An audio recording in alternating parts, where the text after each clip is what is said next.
Dungeon Defenders has always been super good about having so much post-game content, so many challenges, the lost quests down there. We have the quest for the Lost Eternia shards, one of the DLCs, and specifically, I do want to focus on the challenges today. There's a specific challenge that I have so much nostalgia for that I want to jump into and check out. It's called the Chicken Challenge.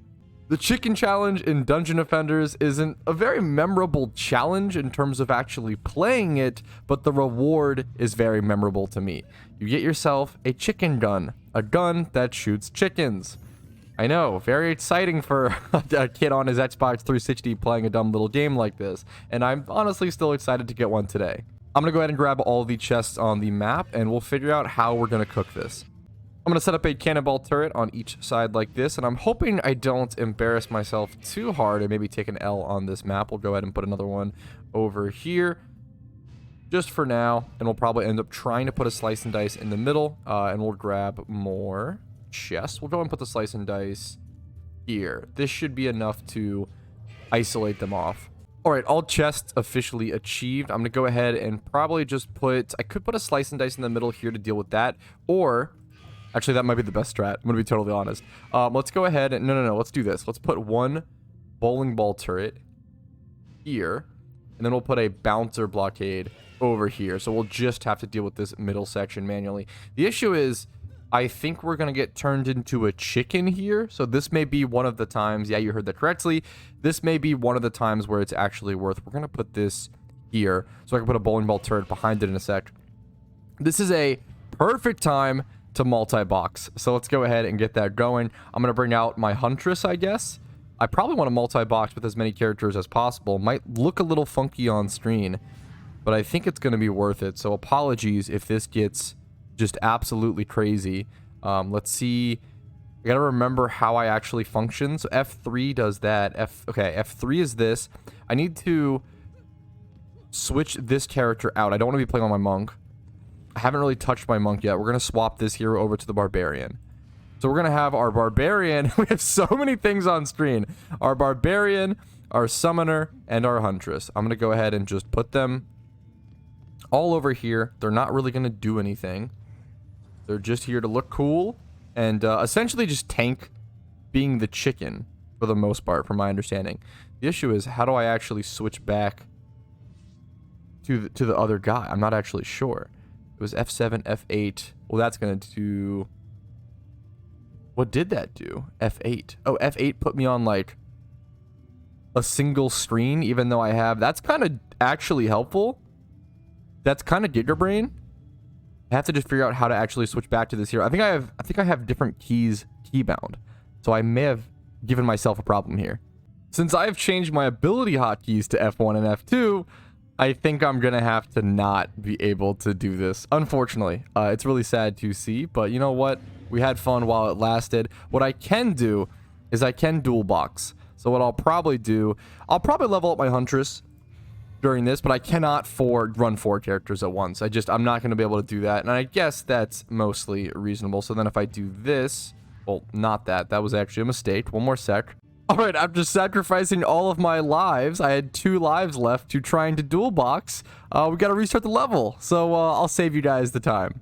All right, well, I cracked far too many eggs to actually make this omelet. We finally got it. We have both of our characters set up. I am just focusing on the one main screen here. I have all my towers set back up. We can finally start the chicken challenge. What a long spiel to finally get here, but we made it. I actually have to go ahead and start on that character as well. So let's make sure I do this correctly. And oh no. Okay, thankfully no lives lost. We can go ahead and get this. I just need to figure out the controls. It looks like I'm about to become the chicken, as you can see. And that is the part of this challenge. One of us becomes the chicken. You die in 1 hit. Do you see how I have 1 HP? And now I need to run around. I need to switch over to my hunter and just kind of see whatever I can do on them. But this is going to be... obviously, the much weaker hero than my squire. But thankfully, with the tower set up, I should mostly be fine. All I need to do as the hunter is take care of this first little entrance this one time. I will soon become the chicken, it says. So, the chicken mode is... Oh, they're coming through here. That's not good. Uh-oh. It's kind of good if I become... I need to switch back over. Okay, wait a minute. This is not good. Okay, we'll switch back over to this guy.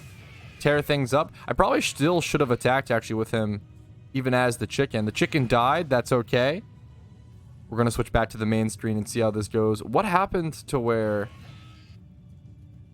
The issue is I can't jump as the chicken. I don't... Well, rest in peace. That didn't go too hot. Let's go ahead and go try to clean this guy up with the Huntress, I guess. Not being able to jump as the chicken. Yeah, I can't jump now as the Huntress is pretty brutal. That's definitely a weird mechanic. So the chicken's going to switch around a lot more than I expected. And you only have X amount of lives. So okay, wow. My goal here is definitely, I want to put the Huntress in a really safe position if possible. And then switch over to the Squire. I'm learning a lot this episode. This is a very trials and tribulations, making a lot of mistakes episode, so I appreciate you guys' patience. 12 lives remaining. I've lost a couple. Is that an upgrade? That would be hilarious. I need to figure out, all right, where to go from here. Let me get the chests and we'll figure out the tower setup. I totally didn't realize that minions would be coming from this direction. I'm going to be honest. I just totally made a massive mistake. I don't know why I didn't think they would be coming from here, but they absolutely do. Let's go ahead and put that there, I guess. I need way more mana. I was going to go ahead and put this one here, but I think it's actually better if I just go ahead and sell that and place two. If I go ahead and place one slice and dice over here, and then one on the other staircase as well. Can they really get up here? Not really, right? I think placing that one there and then one here is going to take care of this high ground area. That's a little awkward. This west side is at least totally safe and fine. The east side definitely needs a lot more support. I want to go ahead and set up a bowling ball turret here. I probably do need to focus a little bit more on harpoons and stuff, as well as wyverns will be coming in this wave. I almost forgot about that.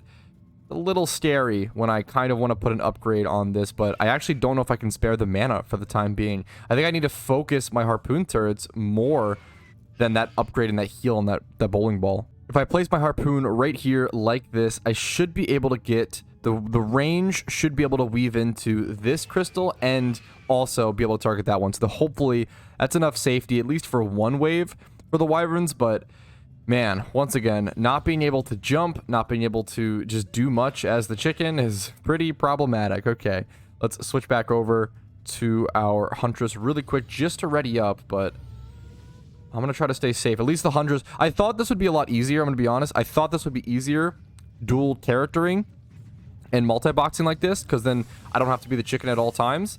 But I actually don't know if it's easier. I think it actually may be harder. But we'll see. We'll just have to see. I think it might be nice at times to not always be the chicken. That might be a lifesaver. You want to take care of this. Well, my Huntress was killed is the issue. The issue is they keep dying. So what's the point if they just keep losing our lives, you know? That's so tough. This challenge is recommended for people who are like level 35 or something, and it's just so much tougher than I ever remember. I forgot to put a tower. I didn't have enough mana to put a tower down over here as well. I'll have to put a slice and dice down in the middle over here, but thankfully somehow our bowling balls are taking care of that. I have no idea how that's in range and how that's working, but we'll call it the W we needed for today. I've also just been the chicken for... Do I not become no longer the chicken until I die? Because I've been the chicken for so long here. Okay, there we go. Whew.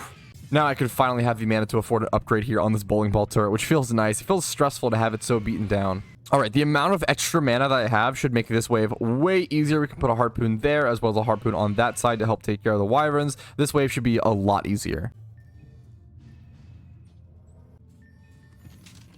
Putting a harpoon turret here to help take care of both any like stragglers on these slice and dices. All right, that's pretty much all my defense units used up, so I should be fine. I'm going to go ahead and just go for some upgrades on things like these harpoons. All right, with a bunch of things leveled, let's go ahead and jump into the next wave and see how this goes. I'm getting really nervous, which is hilarious. It's a feeling I haven't really felt on a map in quite a while. At least to be this nervous. I'm kind of scared that I'm going to lose, which is kind of funny. Let's see how well these harpoons take care of these wyverns. Come on, focus the wyverns a little bit more.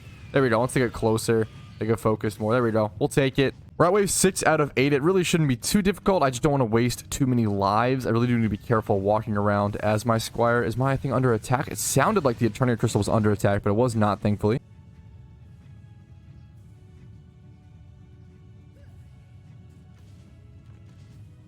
All right, there's another wave complete, thankfully. No issues now. I feel like we're pretty solid. Wave 7 out of 8. Before the final wave, Let's go ahead and jump into it. I don't know why this has been one of the most nerve-wracking Dungeon Defenders maps I've played in a while, but we're going to keep going. We have to ready up on both heroes. This map does really look quite pretty. If you look at the chandeliers, if you have the time to see the minions running into the slice and dice and sort of all the bright colors and bright lights around, it's a really beautiful map. Dungeon Defenders in general is probably just one of the brightest games I've ever played, and I've always really enjoyed that sort of cartoony style whenever it comes to games, and I kind of wish more games were like it. I think it kind of became a little bit more of a thing in the Xbox One generation, but I think a lot of those games ended up being a little soulless, and they didn't really have the same, obviously, love and heart and detail that games like Dungeon Defenders have, and it's really cool to see.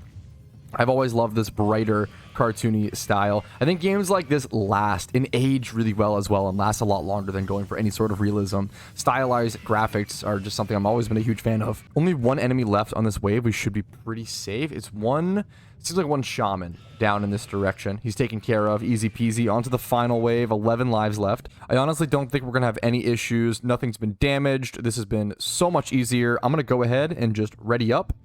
Actually, we have a level up on our Huntress. Let's go ahead and take care of that, I guess. I really do want this Huntress to be a hero damage focused character. As you can see, all the stats that I do actually have on it, mostly hero damage. We'll dump another. Let me switch over to its usage. Another into hero damage, and I do want to go into like hero speed and such as well. I want this to be a sort of utility helpful Huntress. I don't want it to be very tower focused. Since I have such a tower focused Squire, obviously it's fun to shake things up. I don't want things to be super similar like that. I do kind of want to go into casting rate and speed at some extent, but for now we'll just go more into hero damage. Having that range is super important. We'll go ahead and ready up on this character. We'll swap back over to our Squire and collect some mana, but honestly, I'm not super worried about it. I don't think we're going to be needing the mana that desperately. I'm going to go ahead and just ready up and jump into the final wave. I don't see any issues here. I am the chicken. I would have liked to be able to avoid that for the first bit so I could go collect the chests more. I'm going to risk a life just grabbing this chest. I'm okay with that. Neither this Slice and Dice or Harpoon has been upgraded on this side, so actually let's go ahead and... I think the other ones are upgraded like all the way to like level 3, almost to the stars. So we'll go ahead and pump some love into these guys. There's an ogre coming from this side as well, but I just don't see any issue with it. Look at this. Just obliterated. Easy peasy. It's funny how I can be so over leveled for this challenge. It's meant towards people who are level 35 and such, but I'm still so nervous doing it because it's just such a weird, unique style of play in Dungeon Defenders. The challenges are so different from your normal play that it just makes you feel unconfident in your ability to actually complete them.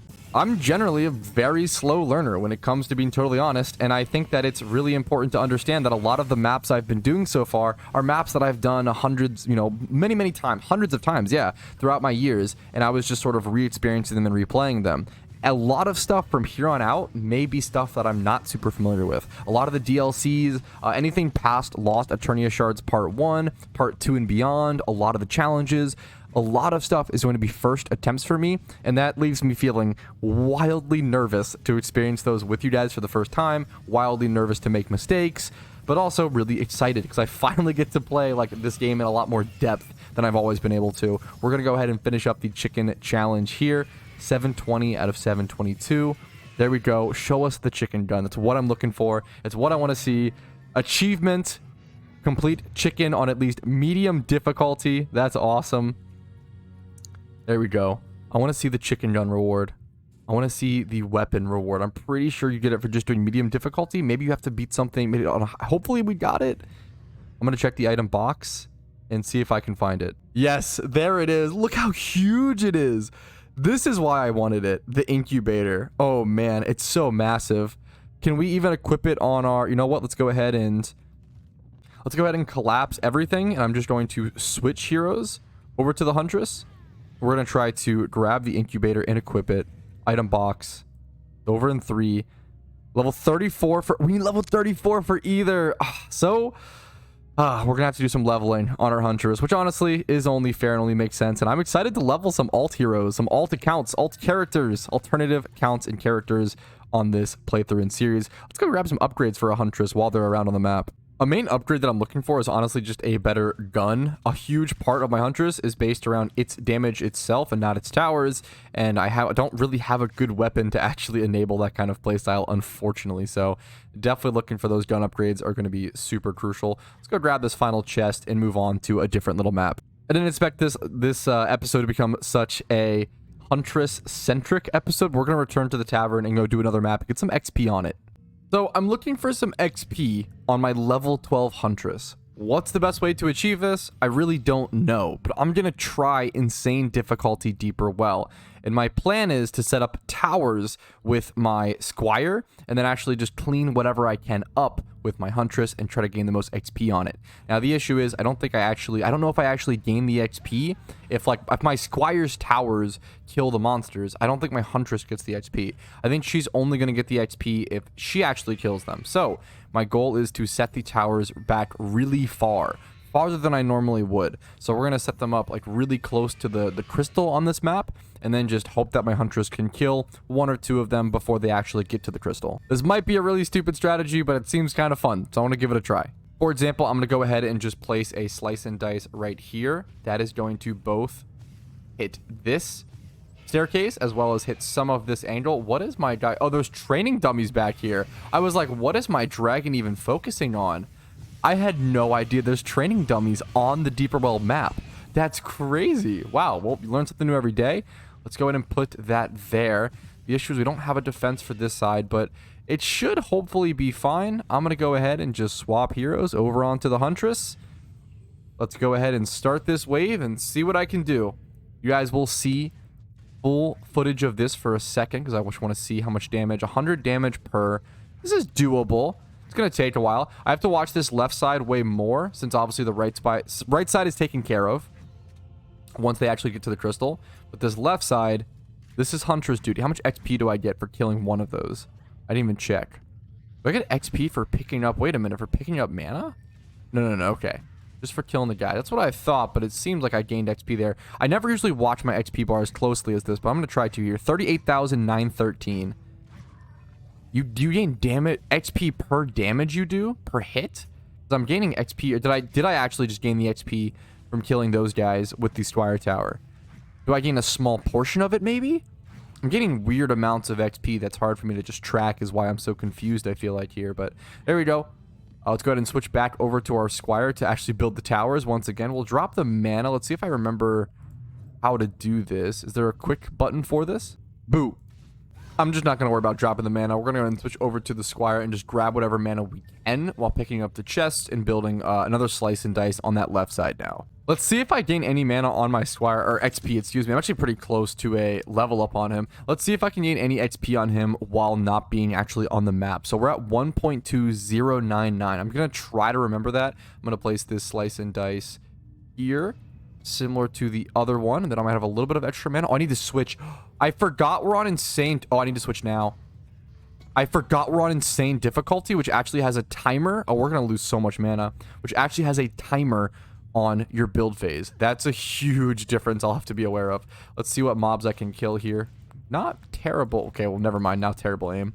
It really does seem like any XP that, like, it doesn't look like I do get XP from. Yeah. If I don't, let's say just not attack them, I think I'm getting the full XP, or at least a portion, from just having the towers kill them, which is a huge way for me to just XP grind, just build the towers with the Squire, and obviously just hang out and AFK with the Huntress, essentially. Here's a level up already on the Huntress. Let's go ahead and dump more into hero damage. Level 13 we go. All right, a quick Google search tells me M is how to drop mana, so I'm going to go ahead and drop that and quickly swap over, pick that up with the Squire. There we go, and just build as quick as I can. I don't have that much time, 60 seconds.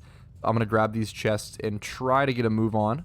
Only 30 seconds to get back up here and get as many towers built as possible with my mana. This is actually really, really scary. Obviously, it's a lot easier if, oh man.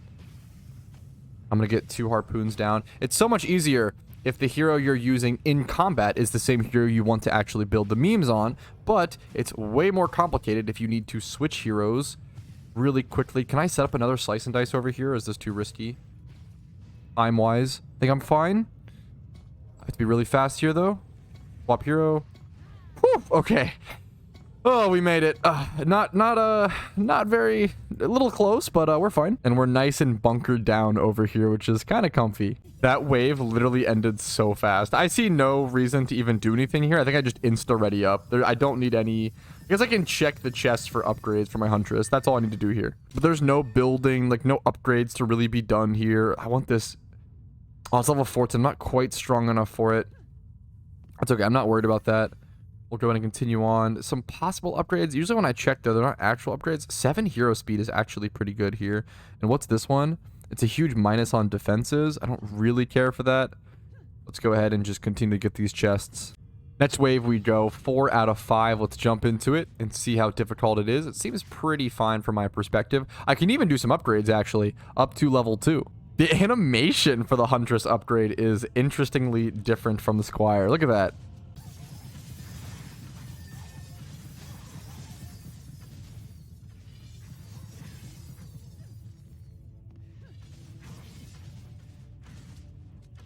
There we go. Another wave taken care of. First-person Dungeon Defender is kind of a good meme, especially when you're the Huntress with the FPS. All right, quick little hero upgrade. We're going to dump all into damage, as that's what I want to do with this build. That might be a mistake. We can always respec later if I super regret it, but for the time being, I'm super happy with it. We're going to get more upgrades over on our towers as well. And I don't think I even need to switch to the Squire here. I'm just super safe on this build. Double slice and dice, and we cook. I wonder if I were to go for wave 30 on a survival, if this would be the way to go. Like this Squire setup seems really nice. I'm gonna have to do something else besides the harpoons. Maybe this is just super easy because it's just not that many waves, obviously, but I don't know. It seems kind of promising for the future as well.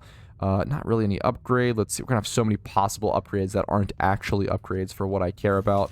I'm looking for mostly a weapon. I really want a... You know what? We'll grab this. This is an upgrade. Any weapon upgrade is like huge for me. Oh my goodness. We have a... Wait. I want to grab it. Even if it's not the best upgrade for sure. This is why the Huntress is so cool. We have stuff like this dragon gun, which shoots fireballs. Dude, it's just so sick. It's such a change up and a switch up. It does 0 damage to this guy, though, who's fire immune. It's just such a needed switch up from the Squire's gameplay. It's so fun. Dungeon Defenders is truly one of those games that could never get old if you play it properly. If you switch around, if you play different heroes, if you play different maps, if you play different game modes, survivals, challenges, DLC, etc., nightmare difficulty, ultra, even insane difficulty, starting from scratch, mana collecting, farming, you know, there's so many things. There's so much to do in this game. I really do feel like this is one of those, it reminds me of an MMO in terms of it's a never-ending style of game. You could just play Dungeon Defenders forever. Another level up is super nice. Not quite the amount of XP I wanted to get today. I would have loved to get way more levels, and we'll work on that in the future, but I didn't have that much time today. So I thought this little amount of level ups in XP, actually, wait a minute, that's quite a lot of level 16. That's not bad. We got 4 levels in one map. You know what? That's better than I expected, but I do want to level up a lot faster on this thing, and we'll keep grinding. We'll do more work in the future, but for today, a quick little episode of Dungeon Defenders. Hopefully you guys have enjoyed. What a weird one. Really nerve-wracking episode, honestly, but I had a lot of fun doing it, and hopefully you guys had fun as well. Like the video if you did enjoy it. Dislike if not. That's totally okay. And subscribe for future Dungeon Defenders videos. Peace, guys. Have a great day. Bye.